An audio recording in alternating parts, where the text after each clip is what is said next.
Chain of command যারা break করবেন তাদের বিরুদ্ধে আমি মন্ত্রণালয়ে যোগদান করার পরের দিনই মেসেজ দিয়েছি, তাদের বিরুদ্ধে মেজার্স নেওয়া হবে।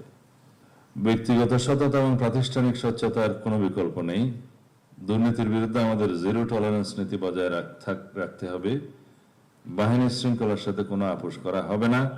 আপনাদের প্রতিটি পদক্ষেপ যেন বাহিনীর ভাবমূর্তি উজ্জ্বল করে সেদিকে সজাগ দৃষ্টি রাখতে হবে।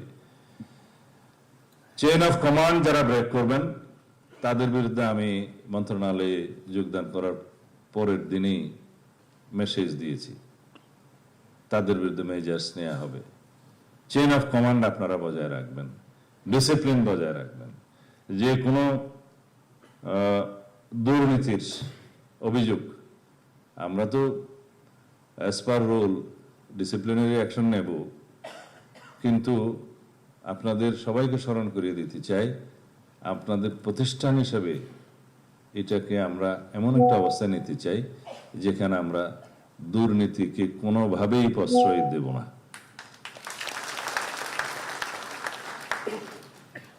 তৃণমূল পর্যায়ে অপরাধ দমনে স্থানীয় জনগণের সাথে সাথে বন্ধন তৈরি করুন।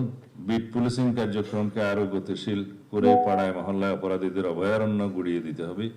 মাদক, সন্ত্রাসবাদ এবং উগ্রবাদের বিরুদ্ধে সামাজিক প্রতিরোধ গড়ে তুলতে হবে।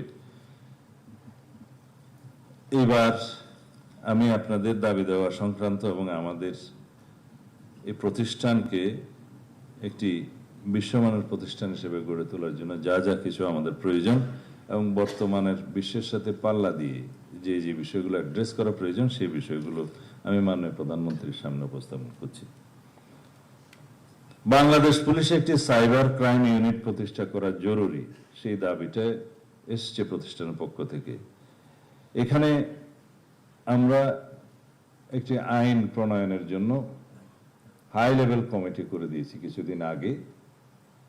তারা একটা লেজিসলেশন সাজেস্ট করবেন যেখানে এই cyber crime, social media, visual মিডিয়ার অপব্যবহার এবং যেটা বলা হয় মিস ইনফরমেশন এবং ডিসইনফরমেশন স্প্রেডিং এর মাধ্যমে যে অপরাধটা হচ্ছে সেটা অ্যাড্রেস করা, সাথে সাথে এই সাইবার ক্রাইম সংক্রান্ত অন্যান্য যে সমস্ত অপরাধগুলো আছে সেটা অ্যাড্রেস করার ক্ষেত্রে এবং পিউনিটিভ মেজার্স নেওয়ার ক্ষেত্রে আমরা কি লেজিসলেশনটা আনতে পারি।